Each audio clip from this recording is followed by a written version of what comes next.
Apakah Anda pernah mendengar tentang kasus bullying? Atau Anda mungkin pernah mengalaminya? Atau Anda merupakan salah seorang pelaku bullying? Bullying bisa saja terjadi di sekitar Anda, baik itu disadari maupun tidak disadari. Bullying merupakan salah satu masalah sosial yang sangat mengkhawatirkan dan sangat fatal pada mental korban bullying, terutama kepada anak-anak jika masalah tersebut diabaikan. Bagi para korban bullying, biasanya menunjukkan gejala depresi dengan menutupi diri atau kehilangan minat pada apapun. Kadang Anda sebagai orang tua tidak mengetahui tentang bullying atau perundungan yang anak Anda alami, karena kebanyakan korban cenderung menutupi rasa sakit yang anak Anda derita. Jika masalah ini dibiarkan atau Anda terlambat mengetahuinya, maka luka yang anak Anda terima akan terus berbekas dalam waktu yang lama, dan bisa mempengaruhi masa depan mereka dan skenario terburuknya, dapat merenggut nyawa mereka. Mengerikan bukan? Oh iya, dalam video ini saya tidak akan membahas tentang korban bullying tetapi para pelaku bullying. Bullying atau perundungan adalah sebuah kegiatan penyalahgunaan kekuasaan atau kekuatan yang bertujuan untuk menyakiti orang lain dalam bentuk fisik atau perkataan, sehingga korban merasakan sakit dan depresi atau terjebak dalam keputusasaan. Biasanya, para pelaku bullying merasa mempunyai posisi yang lebih tinggi atau lebih kuat dari sang korban atau mungkin saja pelaku bullying merupakan korban lain dari pelaku bullying lainnya sehingga dia melampiaskan ke orang yang lebih lemah darinya. Ada 7 faktor yang memicu seseorang melakukan tindakan bullying, diantaranya yaitu: pertama, kadang sang anak ada timbul dalam hati mereka kurang kepercayaan diri, sehingga anak ingin merasa lebih baik dengan cara membullying atau merudung, yang pada akhirnya memberikan rasa puas yang bersifat sementara tanpa memikirkan efek pada korban. Kedua, pola asuh dalam keluarga. Rumah dan keluarga adalah seharusnya menjadi tempat yang nyaman dan menyenangkan, namun jika di rumah anak Anda tidak nyaman, mereka akan mencari kenyamanan dan kesenangan di luar rumah. Sayangnya mereka akan diarahkan ke jalan yang salah. Hal yang mendasari anak Anda menjadi pelaku bully, yaitu hubungan keluarga yang kurang harmonis, tuntutan disiplin yang terlalu tinggi atau didikan yang keras dari ayah atau ibunya, konflik suami istri sehingga membuat anak menjadi depresi, antisosial bahkan dapat melakukan tindakan kekerasan di rumah. Hal inilah yang menjadi faktor pelampiasan anak di luar rumah dengan menindas orang yang lebih lemah darinya. Maka tidak heran, orang yang pertama kali disalahkan atas tindakan bully adalah keluarga, karena keluarga seharusnya menjadi tempat pendidikan pertama dan utama, bukan tempat neraka bagi anak Anda. Ketiga, ekspos kekerasan dari media sosial. Tidak dapat dipungkiri bahwa media sosial memiliki peran yang sangat penting dalam kelangsungan hidup manusia, bahkan menjadi kebutuhan pokok selain sandang dan pangan yang harus dipenuhi segera. Mulai dari televisi, surat kabar dan media online yang berkembang begitu pesat. Tak heran juga, tindakan kekerasan juga banyak ditemukan di media sosial, seperti adegan dalam sinetron atau reality show yang menunjukkan adegan kekerasan, bullying dan lain-lainnya yang tidak pantas ditonton oleh anak-anak di bawah umur. Pada dasarnya anak-anak akan meniru apa yang mereka lihat tanpa menyaringnya terlebih dahulu.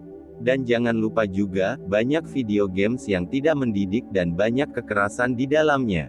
Dan disitulah peran orang tua dalam mengawasi dan mendidik anak-anak, jika ada adegan yang berbahaya yang seharusnya tidak ditonton oleh anak-anak di bawah umur. Jika keluarga kurang harmonis, maka tidak ada yang mendidik dan mengawasi anak-anak dan mereka akan melakukan apa yang mereka anggap benar.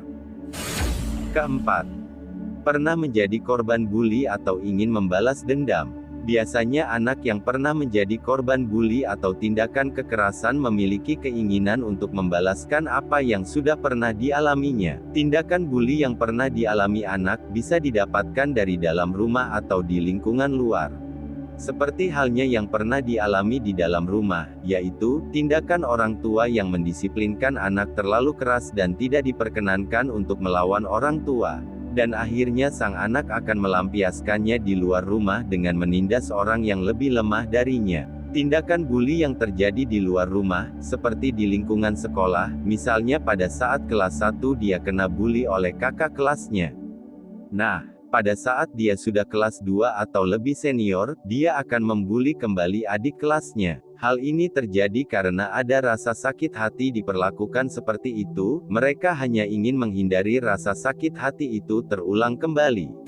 Kelima, kurangnya rasa kepedulian atau empati. Pada anak usia dini, ada beberapa faktor patologi yang memengaruhi pola perilaku anak. Misalnya ada gangguan seperti conduct disorder atau oppositional deviant disorder. Penyakit ini biasanya merupakan gangguan perilaku anak yang sering muncul di masa kanak-kanak dengan gejala berupa mudah marah dan cepat tersinggung. Penderitaan penyakit ini biasanya kerap menunjukkan sikap membangkang dan mendendam, sehingga muncul tindakan ingin membuli orang yang lebih lemah darinya. Nah, disinilah letak peran orang tua dalam mendidik dan membimbing anak dalam menyembuhkan penyakitnya. Keenam, ingin berkuasa atau sok hebat atau mencari-cari perhatian. Anak yang suka membuli atau menindas orang yang lemah darinya, biasanya sedang menunjukkan kekuasaan dan kekuatan demi mendapatkan pengakuan dan dipandang sebagai orang yang terhebat. Jika Anda sebagai orang tua melihat orang yang arogan, bersifat bosi, bisa jadi dia suka menindas orang lemah dan orang yang tidak mau menurut dengannya. Ketujuh, krisis identitas dan faktor pubertas.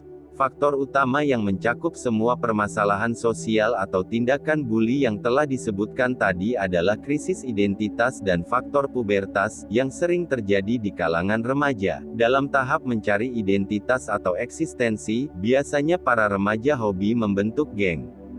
Biasanya ada geng yang memiliki tujuan baik, ada juga geng yang suka membuat onar dan melakukan hal-hal yang menyimpang, seperti melakukan tindakan bully terhadap orang lain atau terhadap sesama anggota gengnya demi mendapatkan kekuasaan yang dia inginkan. Kita sudah mendengarkan apa yang menjadi faktor yang memicu anak kita menjadi pelaku bully. Apa respon kita, sebagai orang tua dalam menyikapi, bahwa anak kita menjadi pelaku bully? Orang tua perlu menerima kenyataan bila anaknya adalah pelaku bullying. Apa yang terlihat di rumah bisa jadi berbeda dengan apa yang terlihat di luar rumah. Adapun langkah-langkah yang perlu diperhatikan dalam menyikapi anak kita menjadi pelaku bully. Pertama, jika tindakan bully terjadi di dalam sekolah, orang tua perlu bekerja sama dengan pihak sekolah dan konselor. Langkah konkret bentuk kerjasama ini, dapatkan informasi yang akurat, kronologisnya seperti apa yang dilakukan, siapa korbannya, apa yang terjadi pada korban itu dan sebagainya. Jika pihak sekolah kurang memberikan empati terhadap orang tua, sebaiknya orang tua mencari konselor untuk mendukung dalam menghadapi proses tersebut. Kedua, tunjukkan kepedulian atau empati kita kepada anak kita. Bicaralah dengan anak kita dari hati ke hati dalam tempat yang terpisah. Jangan menyudutkannya, hindari menyalahkannya, mengkritik, atau memarahi di depan wajah mereka apalagi di tempat umum. Ketiga, jelaskan secara perlahan, bahwa tindakan mereka itu salah. Dorong mereka untuk berpartisipasi dalam kegiatan positif, misalnya bergabung dalam kegiatan ekstrakurikuler sekolah, atau apapun yang dianggap sesuai dan menarik oleh anak agar mereka berusaha berbuat baik. Keempat, bekali anak Anda, bagaimana mengembangkan rasa empatinya. Orang tua perlu mengkaji kembali apa yang ditonton, apa yang diterima dari media oleh anak. Jika yang dilihat adalah pola-pola kekerasan, maka dia pun bisa menjadi pelakunya. Apabila anak mulai merasa bersalah, maka ia perlu dibimbing untuk mengungkapkan rasa bersalahnya, kemudian diajak minta maaf dengan tulus kepada korban atau orang tua korban. Dengan demikian anak terhubung dengan perasaannya. Akhirnya dia lebih mudah untuk tidak melakukannya lagi, karena dia mulai bisa merasakan apa yang dirasakan oleh korban. Orang tua harus menitik beratkan pemberian kasih sayang di rumah sehingga anak tidak perlu mencarinya di luar dengan cara kekerasan seperti itu. Anda harus mendidik anak dengan penuh kasih sayang bukan dengan disiplin yang ketat, maka ia akan memberikan ketentraman kepadamu dan kebahagiaan di rumahmu. Mendidik bukan tindakan sesat tapi membutuhkan kepenuhan hati dan secara fokus. Itulah faktor-faktor yang memicu seseorang melakukan tindakan bully, dan apa tindakan Anda jika anak Anda menjadi pelaku bully. Yang terpenting di sini adalah keharmonisan keluarga, karena keluarga adalah benteng utama dalam menghadapi berbagai ancaman di luar. Harta yang paling berharga adalah keluarga, istana yang paling indah adalah keluarga, puisi yang paling bermakna adalah keluarga dan mutiara tiada tara adalah keluarga. Bye-bye. Jangan lupa like, subscribe, dan share ya. Semoga video ini bermanfaat.